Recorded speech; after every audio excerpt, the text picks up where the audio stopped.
Time Machine by H.G. Wells. Chapter 14. The Further Vision. I have already told you of the sickness and confusion that comes with time traveling, and this time I was not seated properly in the saddle, but sideways and in an unstable fashion. For an indefinite time I clung to the machine as it swayed and vibrated, quite unheeding how I went, and when I brought myself to look at the dials again, I was amazed to find where I had arrived.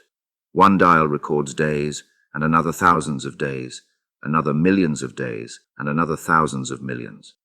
Now, instead of reversing the levers, I had pulled them over so as to go forward with them, and when I came to look at these indicators, I found that the thousands hand was sweeping round as fast as the seconds hand of a watch into futurity.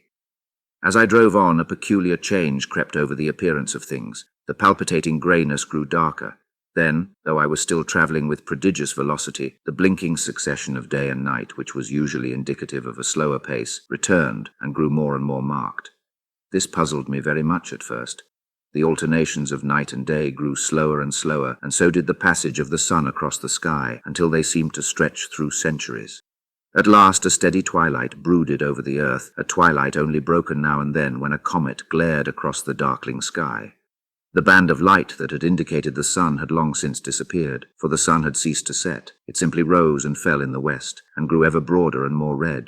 All trace of the moon had vanished. The circling of the stars, growing slower and slower, had given place to creeping points of light. At last, some time before I stopped, the sun, red and very large, halted motionless upon the horizon, a vast dome glowing with a dull heat, and now and then suffering a momentary extinction. At one time it had for a little while glowed more brilliantly again, but it speedily reverted to its sullen red heat. I perceived by this slowing down of its rising and setting that the work of the tidal drag was done. The earth had come to rest with one face to the sun, even as in our own time the moon faces the earth. Very cautiously, for I remembered my former headlong fall, I began to reverse my motion. Slower and slower went the circling hands until the thousands one seemed motionless, and the daily one was no longer a mere mist upon its scale. Still slower, until the dim outlines of a desolate beach grew visible. I stopped very gently and sat upon the time machine, looking round. The sky was no longer blue. Northeastward it was inky black, and out of the blackness shone brightly and steadily the pale white stars. Overhead it was a deep Indian red and starless, and southeastward it grew brighter to a glowing scarlet, where, cut by the horizon, lay the huge hull of the sun, red and motionless. The rocks about me were of a harsh reddish color, and all the trace of life that I could see at first was the intensely green vegetation that covered every projecting point on their southeastern face. It was the same rich green that one sees on forest moss or on the lichen in caves, plants which like these grow in a perpetual twilight. The machine was standing on a sloping beach. The sea stretched away to the southwest, to rise into a sharp, bright horizon against the wan sky. There were no breakers and no waves, for not a breath of wind was stirring. Only a slight oily swell rose and fell like a gentle breathing, and showed that the eternal sea was still moving and living. And along the margin where the water sometimes broke was a thick incrustation of salt, pink under the lurid sky. There was a sense of oppression in my head, and I noticed that I was breathing very fast. The sensation reminded me of my only experience of mountaineering, and from that I judged the air to be more rarefied than it is now. Far away up the desolate slope I heard a harsh scream, and saw a thing like a huge white butterfly go slanting and fluttering up into the sky, and circling disappear over some low hillocks beyond. The sound of its voice was so dismal that I shivered, and seated myself more firmly upon the machine. Looking round me again, I saw that quite near, what I had taken to be a reddish mass of rock was moving slowly towards me. Then I saw the thing was really a monstrous crab-like creature. Can you imagine a crab as large as yonder table, with its many legs moving slowly and uncertainly, its big claws swaying, its long antennae like carters' whips waving and feeling, and its stalked eyes gleaming at you on either side of its metallic front? Its back was corrugated and ornamented with ungainly bosses, and a greenish incrustation blotched it here and there. I could see the many palps of its complicated mouth flickering and feeling as it moved. As I stared at this sinister apparition crawling towards me, I felt a tickling on my cheek as though a fly had lighted there. I tried to brush it away with my hand, but in a moment it returned, and almost immediately came another by my ear. I struck at this, and caught something thread-like. It was drawn swiftly out of my hand. With a frightful qualm I turned, and I saw that I had grasped the antenna of another monster crab that stood just behind me.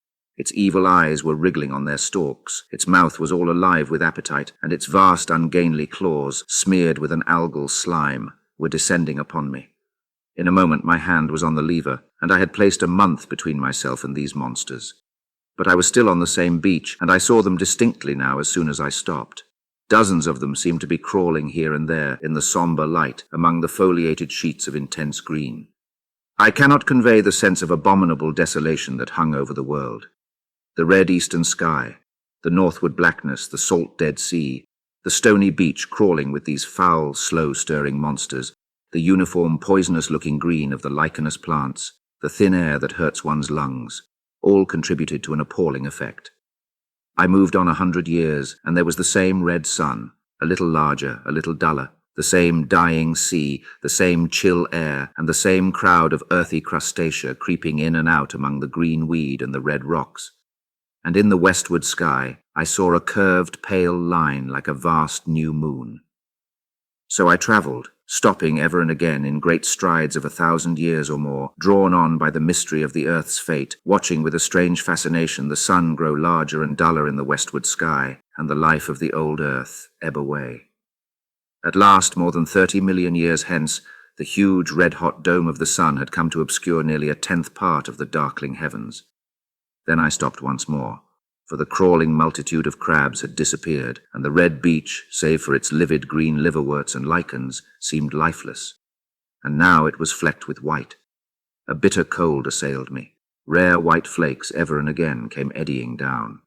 To the northeastward, the glare of snow lay under the starlight of the sable sky, and I could see an undulating crest of hillocks, pinkish white. There were fringes of ice along the sea margin, with drifting masses farther out. But the main expanse of that salt ocean, all bloody under the eternal sunset, was still unfrozen. I looked about me to see if any traces of animal life remained. A certain indefinable apprehension still kept me in the saddle of the machine, but I saw nothing moving, in earth or sky or sea. The green slime on the rocks alone testified that life was not extinct. A shallow sandbank had appeared in the sea, and the water had receded from the beach. I fancied I saw some black object flopping about upon this bank, but it became motionless as I looked at it, and I judged that my eye had been deceived, and that the black object was merely a rock. The stars in the sky were intensely bright, and seemed to me to twinkle very little. Suddenly I noticed that the circular westward outline of the sun had changed, that a concavity, a bay, had appeared in the curve. I saw this grow larger. For a minute perhaps I stared aghast at this blackness that was creeping over the day, and then I realized that an eclipse was beginning. Either the moon or the planet Mercury was passing across the sun's disk. Naturally, at first I took it to be the moon, but there is much to incline me to believe that what I really saw was the transit of an inner planet passing very near to the Earth. The darkness grew apace. A cold wind began to blow in freshening gusts from the east, and the showering white flakes in the air increased in number. From the edge of the sea came a ripple and whisper. Beyond these lifeless sounds the world was silent. Silent. It would be hard to convey the stillness of it. All the sounds of man, the bleating of sheep, the cries of birds, the hum of insects, the stir that makes the background of our lives, all that was over. As the darkness thickened, the eddying flakes grew more abundant, dancing before my eyes, and the cold of the air more intense. At last, one by one, swiftly, one after the other, the white peaks of the distant hills vanished into blackness. The breeze rose to a moaning wind.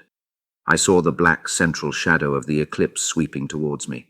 In another moment the pale stars alone were visible. All else was rayless obscurity. The sky was absolutely black. A horror of this great darkness came on me. The cold that smote to my marrow and the pain I felt in breathing overcame me. I shivered, and a deadly nausea seized me. Then, like a red-hot bow in the sky, appeared the edge of the sun. I got off the machine to recover myself. I felt giddy and incapable of facing the return journey. As I stood sick and confused, I saw again the moving thing upon the shoal. There was no mistake now that it was a moving thing against the red water of the sea. It was a round thing, the size of a football perhaps, or it may be bigger, and tentacles trailed down from it. It seemed black against the weltering blood-red water, and it was hopping fitfully about. Then I felt I was fainting. But a terrible dread of lying helpless in that remote and awful twilight sustained me while I clambered upon the saddle.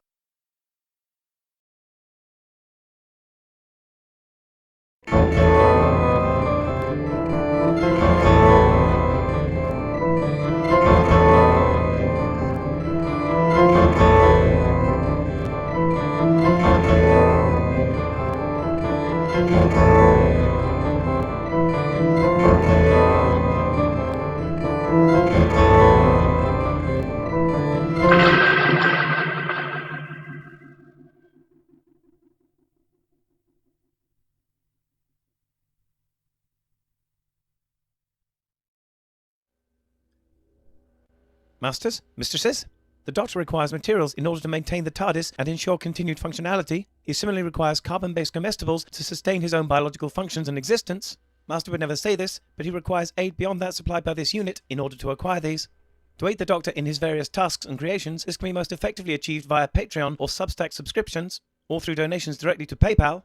Or if you desire physical goods in return for your contributions, written accounts of my travels with the Doctor are also available on Amazon. Links are in the description below. Thank you, Masters, Mistresses.